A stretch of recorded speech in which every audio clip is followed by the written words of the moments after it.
इलाही तेरी खातिर हो मेरा जीना मेरा मरना।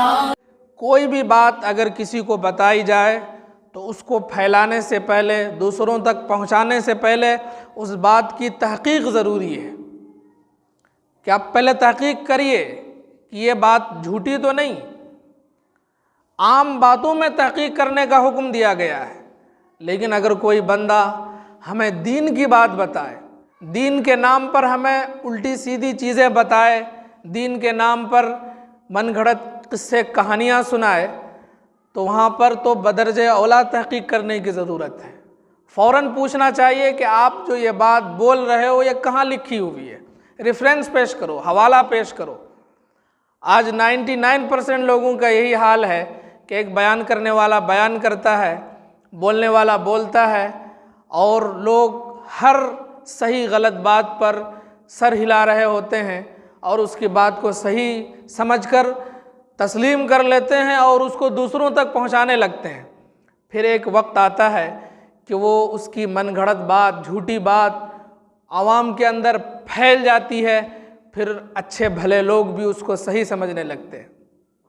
एक दो मिसाल नहीं, बेशुमार मिसालें ऐसी हैं कि जिनका दीन से कोई ताल्लुक़ नहीं, ना कुरान में उसकी दलील मौजूद है, ना हदीस में मौजूद है, किसी ने यूं ही बयान कर दी, लोगों के दरमियान लोगों ने उस बात को लिया, याद रखा, फैला दिया, फिर एक वक्त आया कि वो दीन की बात बन गई। इसीलिए हमें अक्ल को भी इस्तेमाल करने का हुक्म दिया गया है कि यूं ही अनाम और चौपाइयों की तरह कि जिधर जो हाँक रहा हो पूरी तादाद उधर ही चली जाती है, कोई मुड़कर भी नहीं देखता। कोई जानवर, इंसान ऐसे नहीं होते, बल्कि इंसानों को अगर किसी सिमत हाँका जाए और उन इंसानों में अगर अक्ल होगी तो वो पीछे मुड़कर देखेगा, पूछेगा कि हमें क्यों भेज रहे हो, कहाँ भेज रहे हो या किस वजह से भेज रहे हो। यही तो इंसान होने की अलामत है। ऐसा नहीं कि किसी ने कह दिया चलो उधर तो बस चल रहे हैं, तो ये ज़िंदा लोगों की अलामत नहीं है, बल्कि मुर्दा लोगों की अलामत है कि किसी के एक इशारे पर बग़ैर तहकीक के इंसान उस सिमत चल पड़े, फिर आगे जाके देखे तो खड्डा है। तो दीन के नाम पर कोई भी ऐसी वैसी बात अगर हमें कोई बतलाए और हमें ज़र्रा बराबर भी उसमें शक हो, डाउट हो रहा हो, तो जो जानने वाले हैं, जिनको हम समझते हैं कि वह जानकार हैं, उनसे जाकर पता करिए कि ये जो बात है कहाँ तक दुरुस्त है। आप उसका हवाला तलाश करिए, अगर हदीस में है तो उस हदीस का हवाला हमें दीजिए। वह हदीस कैसी है, सही है, ज़ईफ़ है या मौजू गढ़ी हुई हदीस है, तहकीक करने के बाद तब वो बात लोगों के दरमियान फैलाई जाए। हमारा हाल बिल्कुल उल्टा हो चुका है कि बयान करने वाला जो भी बयान करता है हम उसको सुनते हैं और मिनवान उसको सही मान लेते हैं, फिर उसको फैला देते हैं, जिसका नतीजा यह होता है कि फिर वो बात आम हो जाती है और जो सही बातें हैं, जो कुरान और हदीस की अच्छी बातें हैं, वो पीछे रह जाती हैं और बेकार की बातें, बिला वजह की बातें, जिनका दीन से कोई सरोकार नहीं है, वो बातें लोगों की ज़बान पर चढ़ जाती हैं। फिर उन्हीं बातों को फैलाया जा रहा होता है, असल दीन गायब, दीन की रूह बिल्कुल ख़त्म। सिर्फ वो जो एक झाग है जिनकी कोई असलियत नहीं है, वो आवाम के दरमियान आम हो जाती है। इसलिए मेरे भाइयों, कोई भी बात अगर हमें बताई जाए तो हमारे ज़िंदा दिल होने की अलामत ये होगी कि हम उसको डायरेक्ट तस्लीम नहीं करेंगे, बल्कि पूछेंगे कि ये जो बात आप बयान कर रहे हैं ये कहाँ से है, और बयान करने वाला इसकी वजह से परेशान ना हो।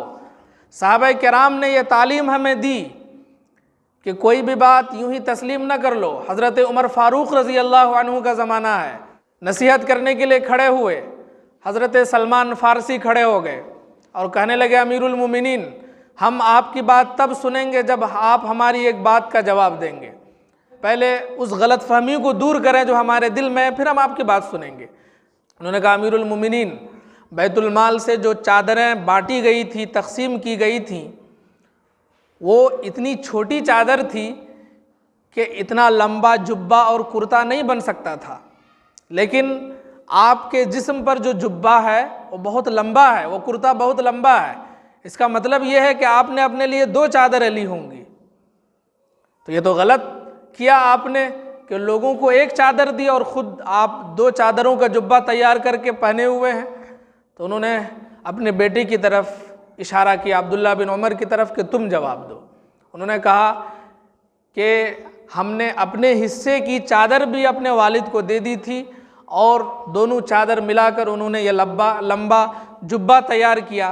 फिर हज़रत सलमान फ़ारसी रज़ी अल्लाह अन्हु ने कहा कि अब हमारे दिल से गलतफ़हमी दूर हो गई है, अब आप बयान करो, कहो, जो बात कहोगे हम मानेंगे। मेरे भाइयों, दीन को खिलवाड़ न बनाए। क्या ज़रूरत है न मालूम होने के बावजूद भी इधर उधर की बातें बयान करना, या अपनी बात को लंबी करने के लिए ईरान तुरान की कहानियाँ, देवमालाई किस्से, मनगढ़ंत कारगुजारियाँ। कोई ज़रूरत नहीं है। 2 मिनट बात करिए। ज़रूरी नहीं है कि 2 घंटे आप तकरीर करें और अपनी तकरीर के अंदर खूबसूरती लाने के लिए और अपनी तकरीर को खूबसूरत बनाने के लिए इधर उधर की कहानियाँ बयान करें। इससे दीन का नुकसान होता है। वक्ती तौर पर लोग वाह वाह सुभान अल्लाह माशाअल्लाह कर देंगे, लेकिन अल्लाह के यहाँ तुम चोर लिखे जाओगे कि दीन में तुमने चोरी की।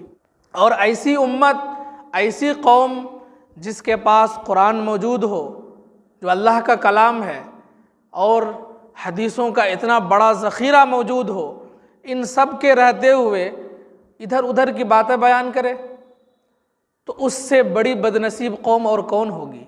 खूबसूरत हदीसें और कुरान की खूबसूरत बातें हम अपना जहन नशीन कर लें और इसकी तबलीग करें, इसको लोगों में फैलाएं और इसको हम बयान करें, इधर उधर की बातें नहीं। कोई भी बात अगर हमें ज़र्रा बराबर भी खटके या कोई हमें टोके कि ये तुम गलत बात कर रहे हो, तो अगर सामने वाले की बात पर आपको भरोसा नहीं है, तो जिसकी बात पर आपको भरोसा है, जिसको आप एतमाद के लायक समझते हैं, वहाँ जाकर कहिए कि हम ये बात कर रहे हैं, क्या ये बात सही है? अगर सही है तो ठीक है, अगर नहीं है तो वहीं पर हम उस बात को 3 तलाक दे देंगे, वहीं पर उस बात को हम छोड़ देंगे, क्योंकि हम अपनी इंसल्ट और अपनी बेइज्जती बर्दाश्त कर लेंगे, दीन के अंदर ज़र्रा बराबर भी नुकसान बर्दाश्त नहीं करेंगे। अगर वाकई हम दीन की खिदमत करना चाहते हैं, लेकिन अगर हम अपनी तादाद बढ़ाना चाहते हैं, हम अपनी वाहवाही चाहते हैं और हम ये चाहते हैं कि हमारे जानने वाले, हमारे गुण गाने वाले और हमारी तरफ आने वाले, हमारी बात सुनने वाले ज़्यादा हों, तब तो कोई बात नहीं। लेकिन अगर हम ये चाहते हैं कि दीन फैले और अल्लाह का वो दीन फैले जो बिल्कुल साफ़ सुथरा है, तो फिर हम हर बात की तहकीक करेंगे, चाहे बयान करने वाला कोई भी हो, क्योंकि कुरान क़यामत तक हमारे दरमियान मौजूद रहेगा और हदीसें मौजूद हैं और उलमाए उम्मत ने हदीसों पर ज़िंदगी गुजार दी उनकी तहकीक करते हुए, क्योंकि उस वक्त अच्छे अच्छे लोग, नेक लोग, जो माशरे में नेक लोग थे, वो हदीसें गढ़ते थे, अपनी तरफ से बयान करते थे। इमाम मुस्लिम रहमतुल्लाह अलैह ने बाज़ाब्ता मुक़द्दमे के अंदर लिखा है कि मदीने के अंदर 50 लोगों को हम जानते हैं जो बहुत मुत्तकी हैं, बहुत परहेजगार हैं, लेकिन दीन की बात बताने में वो झूठे हैं, वो झूठी बातें बयान करते हैं। तो अब क्या किया जाए? अब हमारे पास पैमाना क्या रह जाता है जहाँ पर हम नापें कि यह बात सही है या गलत? वो सही हदीसें हैं। इमाम बुखारी रहमतुल्लाह अलैह ने कई लाख हदीसें याद की और कई लाख हदीसों को छांट कर तहकीक करके सिर्फ चंद हज़ार हदीसें जमा की और बुखारी शरीफ तैयार किया। अगर वो चाहते तो जितनी हदीसें उनको याद थी 4 लाख वो सब बयान कर देते, लोग मानते कि कितने बड़े आलिम हैं, लेकिन उन्होंने ऐसा नहीं किया, बल्कि एक एक हदीस की तहकीक के लिए मीलों का सफ़र किया उन्होंने। कहाँ बगदाद, कहाँ हिंदुस्तान, कहाँ मदीना। अगर मालूम होता कि फ़लाँ जगह एक हदीस का जानने वाला है, वहाँ से सफ़र कर लेते और महीनों का सफ़र तय करके वहाँ जाते, उसके सामने ज़ानुए तलम्मुस तय करते, वहाँ रहते और उनसे वह हदीस सुनते और याद करते और वापस आते। इस तरह एहतियात के साथ ये दीन हम तक पहुँचा है और थोड़ी सी गफलत की वजह से हम इस साफ़ सुथरे दीन को परागंदा न करें। हम तो खुद डूबेंगे और दूसरों के डूबने का भी ज़रिया बनेंगे। इंसान खुद तबाह हो तो अपनी तबाही उसके साथ है। एक ज़िंदा कौम है, हमारे पास इल्म मौजूद है, ये नहीं कि कोई भी ऐरा गैरा आकर हमारे सामने बयान कर दे और हम उसको सही मान लें। हसास बनना होगा कि हम भी दीनी माहौल में रहने वाले लोग हैं, हम भी बचपन से कुरान और हदीस की बातें सुनते आए हैं।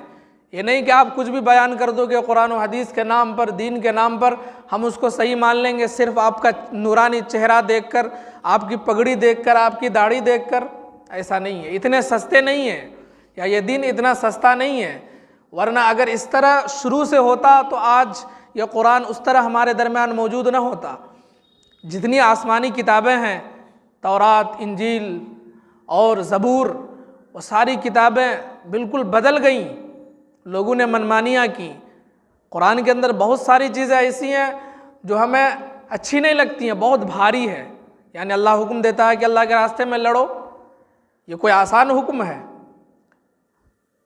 तो हम क्या करें कि इसको मिटाकर हम कुछ और शामिल कर दें। यही काम उन लोगों ने किया कि जो भी भारी हुक्म था, जो उनकी तबीयत को भारी लगता था, उसको मिटाकर कोई आसान बात लिख देते थे। इतनी जुरात की उन लोगों ने।